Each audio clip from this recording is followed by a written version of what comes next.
Hey everybody, and welcome to Scardello and this month's Cheese Club, the month of April. Here we are in April, and this month we are featuring 100% goat's milk cheeses. So we've got some really cool stuff in the box, and we're gonna just walk through it. Alejandro, Yeah. what are you excited about this month? Also, I would like to say this is, if anybody has been subscribed to the club since last year, this is officially our first full year of this new setting of the club, which that's exciting. Yeah, this is like the 13th time we've done it. So we're really trying to change it up every month and do something different, keep it fresh. And so we've never really explored goat cheese as its own thing, but as a milk type, goat's milk can be kind of polarizing, but I think as you'll see as you're tasting through the box, there's tons of really interesting, fun stuff in there that's really enjoyable. So to kick things off, where do you want to start? Yeah, we should start with Standard Club. We wanted to do a little bit of everything texture-wise. So the first thing that we're doing, everybody gets a little bit of this one over here. This is called Bermuda Triangle. I'm excited we have this cheese. We don't have it very often in the case. But if you guys are familiar with Humble Fog, this is like a distant cousin of Humble Fog. But the cool thing about this cheese is the shape, the waist shape, the shape. Everybody gets a little triangle, and you'll notice how around all this triangle it's very creamy, soft, but then you get the center almost of a fresh chef, very reminiscent of Humble Fog, but the area surface of this cheese makes the center of it so unique and creamy. It's a really, really amazing goat cheese. Yeah, and I think this is one of the cool things to point out. Well, number one, Cypress Grove, really great producer, been around for over 35 years in Northern California, and we love what they do. They support a bunch of small goat farms all up in Northern California. But this is one of those cheeses where the shape of the cheese actually makes a difference in the way the cheese turns out. So a lot of times you're gonna see cheeses that are round like this. When you have a cheese that's in this like triangular shape, or if you had something that's like a long tubular shape, you've got a lot of surface area, and so the way the cheese ripens or ages, it changes the way the flavor profile is. And so a lot of times I find this to be a little more tart than Humble Fog, but like Alejandro's saying, really creamy on the inside and a really cool cheese. And it's really impressive. I hope everybody gets to notice that you have a small piece that really has a lot of rind or surface area, but it ages so quickly that it's something that's as soft as a brick sometimes. Yeah, and this is a rind that is edible, so it can be a little bit thick, and you may or may not like it, but you can eat it. It's got a little bit of ash underneath it, and then that white bloomy mold on the outside. And anytime you see that white bloomy mold, you want to at least try it and see if you like it. Up next, we have from France. We have this guy. This is Tome de Chagrin. This is a cheese that's made in the Pyrenees, and a lot of times cheeses that are made in the Pyrenees, that's the Basque region that separates France and Spain, you're going to find cheeses that are made from sheep's milk. And so to find a goat's milk cheese, kind of unusual, but this is one that we've carried for quite a while now, made by Agur. And what I like about this, you've got this kind of natural rustic rind with about a bunch of natural molds on the outside, so the rind is not edible on this cheese. But you're seeing the difference between a younger cheese and more aged goat cheese. So if you don't like that kind of lemony tanginess that you find in a younger goat's milk cheese, this one's going to have some more of those kind of nutty and fruitier notes. It's kind of fun. And I think especially being goat's milk team, this is one of the cheeses that probably transforms the most during aging. When we did Sheep's Milk Month, if anybody remembers that, there was a specific cheese called Secret de Compostelle, which is kind of like a cousin as well from Chagrin, also from the Basque region. But these cheeses tend to be very deceiving because they smell and look nothing than what it tastes like. I feel like Chagrin is one of those. It has this very rustic texture on the outside and a slightly smelly rind, but the base of the cheese itself is the most mild and creamy version of a goat's milk. Yeah, the rind is definitely, like, when you smell the rind, I mean, it's like, whoa, wait a minute.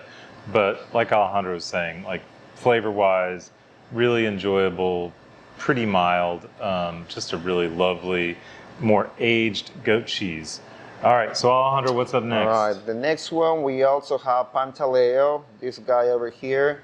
Also a shop favorite, I feel like. This is one of those cheeses that's a rare compared to everything else we have in the case. It's pecorino style, but pecorino is the word you use for every cheese that's made with sheep's milk. So technically this is a hard goat's milk made in the same style of a pecorino, which is very unique.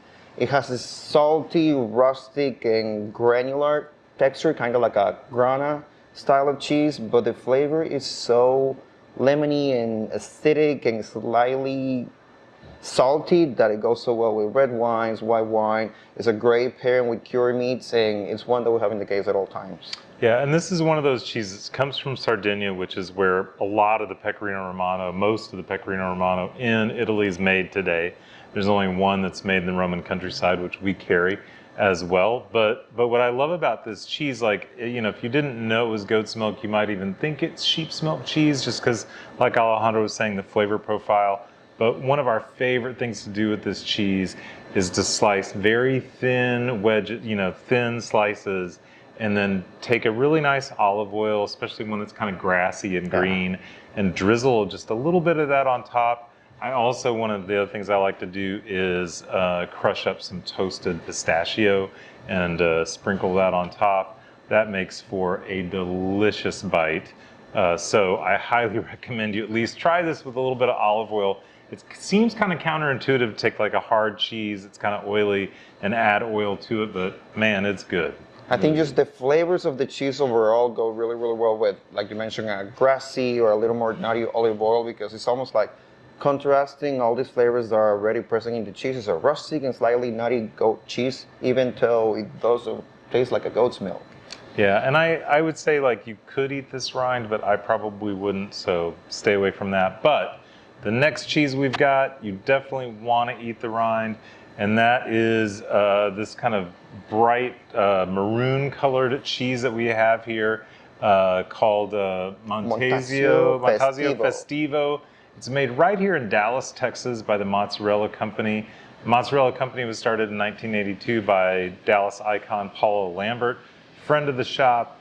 They make amazing cheeses. And this one's really interesting. It's an aged goat's milk cheese, and they make a plain version that's just the aged goat cheese. So a lot of the cheeses that Mozzarella Company makes are inspired by Italian cheeses. But this one, they also rub the outside with ancho chili paste. So you've got that peppery spiciness that's really fantastic. And so it also will make an amazing mess. When you unwrap it. Alejandro cut most of these, and so it was fun to watch. It's a little greasy, but I think it has so much flavor. It's the first time, at least for me, that we have this cheese in the case, but I hope everybody noticed once you take a little bite, it's so much different compared to everything else we have because of the aging of the cheese. It has a very rustic texture, kind of like the Pantaleo, but it's so dry that having this exterior of the ancho chili paste, it does add a lot of flavors. And I know we mentioned this a lot in other videos that we don't carry a lot of things in the case that have flavor added to it because it's really hard to end up with a cheese that has this actual flavor, but the cheese still gets to shine through. For this cheese, I think it's really amazing. The flavor of the goat's milk itself, because it transforms so much, it's still sweet, but very meaty and slightly smoky. It's an amazing cheese. Yeah, it's a really, really cool one. And, you know, we're excited to feature a local cheese in the box as well. But one that I don't think a lot of people, even locally, have necessarily tried. It's not one of their most well-known cheeses, but it's definitely one of my favorites. And we're glad that we get to share it with you guys. So also in the standard box, we have included this little beautiful jar of a goat's milk caramel. So this is a caramel made from goat's milk. It's also got some sea salt and bourbon going on in there. It's from Fat Toad Farm in Vermont. Mm-hmm. And this is one of these products that you can literally put on anything and make it better. You know, there really aren't rules around this. Yeah. You want to drizzle some on some bacon, probably really good. You want to put it on some ice cream, also great. Try it with any of these cheeses, fantastic. Put it on a pancake. It really, good for almost anything. I think it will be great with cheeses like Charbon because you have this very rich and creamy component of the dairy. But we also wanted something that will be goat's milk or flavor or whatever that will make sense with the club. I'm glad we have this because this was one of the items that almost made it to the Vermont team club. I'm happy we saved it for this because it totally makes sense. So I think, like you said, pancakes will be great with this ice cream, but I will try also with the hotter cheeses because I think it will be a good way to bring out those sweeter notes from aged cheese. Yeah, for sure. And then, of course, also we're including my favorite cracker, Tirali. This is an Italian cracker that's in the shape of a knot, really crispy. It is my literal go-to cracker pretty much for every cheese experience that I have. And what we really wanted to include was the fennel flavored version, and that's the way it's listed on your handout, but that is not what is in the box. So don't be alarmed, that isn't a mistake. Our supplier just, frankly, they shorted us on that, didn't have enough. And so we ended up getting the classic version, which I gotta tell you, it's fantastic. Yeah. So this will go great with literally everything in the box. Yeah, and ideally we wanted the fennel one because with the ruby gray have this extra aromatic, especially with the goat's milk being so strong. But the texture of the Tirales, it's really amazing, crispy and light, so it'll be really good with the soft cheese. Yeah, just really, really good stuff. So moving on to the Deluxe Club, cheese-wise. We have one new cheese and a new one that we haven't used at the club before. The one over here, we're doing a Gouda because I feel like when we do goat's milk and we talk about Goudas, this is the one that transforms the most. Gouda usually tends to be on the sweeter side because the way it's made, but the way that applies to goat's milk, I think is the one that shows the most. You end up with a product that still has that lemony and grassy note, slightly. Maybe goaty, being goat's milk, but being a Gouda, you end up with something sweeter, and Brabanter does that really, really well. Yeah, and I mean, so this is from Holland, and Betty Koster is the person that hand selects the wheels and ages them to perfection. During the winter time, when we get around Christmas time and the holidays, we'll have Brabanter Reserve, which is aged 18 months and is more candied and a lot more crystalline, but this has plenty of that crystallization going on. It's a sweeter style cheese for sure. But I think one of the surprising things is, when you think about the Netherlands, you think about cows, and that's the predominant milking animal there. Of course, most of the Goudas you're going to run across are going to be cow's milk, but there are a number of goat's milk cheeses that are made there, and the Brabant region of the Netherlands is where most of the goat's milk comes from, and so this is named after that region, and it's a shop favorite. It's something we've carried for a very, very long time. Really, really love it. Excited you guys are going to get to try it in the club. And so then the other cheese that we've got for the Deluxe is a small format goat cheese from the Loire Valley. This is a Seltzer. This is an ash covered goat cheese. It's got some white molds that are growing on the outside. This is, while the Gouda has a wax rind, and you should not eat that. If you do, you'll live, but not going to be the best. This rind is definitely edible. It's got ash on the outside to protect it. That's something that was developed in the Loire Valley probably well over 1,000 years ago, and it's still used today to protect the cheeses as they age. It's also very decorative and beautiful. And one of the reasons I really wanted to include a goat cheese from the Loire Valley is these cheeses, that milk has a real minerality to it. So a lot of times we'll use that term when we're talking about certain wines or certain cheeses. It's a flavor, and it's really kind of hard to describe outside of that word. But when you taste this, and that whatever it is that you can't quite put your finger on, that's minerality. It's kind of chalky. There's some stoniness to it. But it's really good. It's a unique cheese. We usually tend to have something sort of this style of cheese in the case. And Bermuda Triangle is some sort of an homage to this style of cheeses because it's also covered with the ash. Yeah. The Loire Valley was the first one to do this. And I think the most amazing thing when we get these cheeses is we usually tend to get maybe 6 or 10 small wheels, and they come in these small wood crates because everything is handmade, and it's a small, beautiful piece of cheese that it took so long to get here, and they always taste so well. Yeah, so it's a really cool one. I'm glad that we're sharing that with you guys. And then we've got a couple of fun accompaniments. The first of which is a date spread by our friends at Divina. We carry their fig spread and a number of other mostly fig-related things. Yeah. We have a sour cherry spread that we carry as well. But we brought in the state spread about a month ago and really like it. We brought it in because we had a new class and we thought it would be something fun to have in. And at least me, hopefully everybody likes it too, but I ended up loving it because Divina does so great with spreads. Usually everything they make comes from Greece. And there's this high amount of acidity from everything they make that it goes so well with cheese. And we thought it would be really, really good to have something that normally tends to be really sweet, candy-like, with goat cheese that's a little more acidic and tart and lemony. I hope everybody likes it. I think it will be a great pairing with the soft cheese, but also with the Gouda. Yeah, and I mean, and really goat cheese takes on flavor really well. And so honestly, this spread will go with all these cheeses and more. It's just really made to go with cheese. So I think you guys like it. All right, and what do we have last? And then the last one, tool. This is the most exciting because I love when we get to find something new that we can add in there. We have done honey dippers, spoons, knives, and we always get asked when people come to a shop, like, how do I slice the cheese at home and how do I cut it? Or people always see that we have a big wire and not everybody can have that at home. So we thought having something that you could use will be really, really good.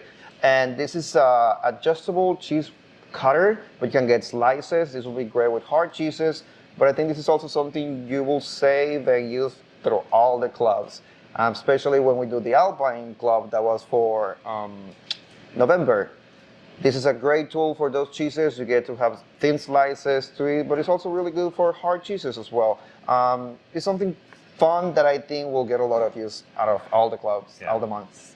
Well, I also think too, while you can use it with hard cheeses, one of the things that I think it will be great for as well is soft stuff, just because when you're using a knife on a soft cheese, a lot of times you end up with drag, and so that knife is dragging through the cheese, and it's just not cutting well. It's one of the reasons why a lot of times we use either very thin knives with very narrow blades, or we use blades that have a skeleton shape, so there's holes in the middle so that you're reducing that friction and that drag.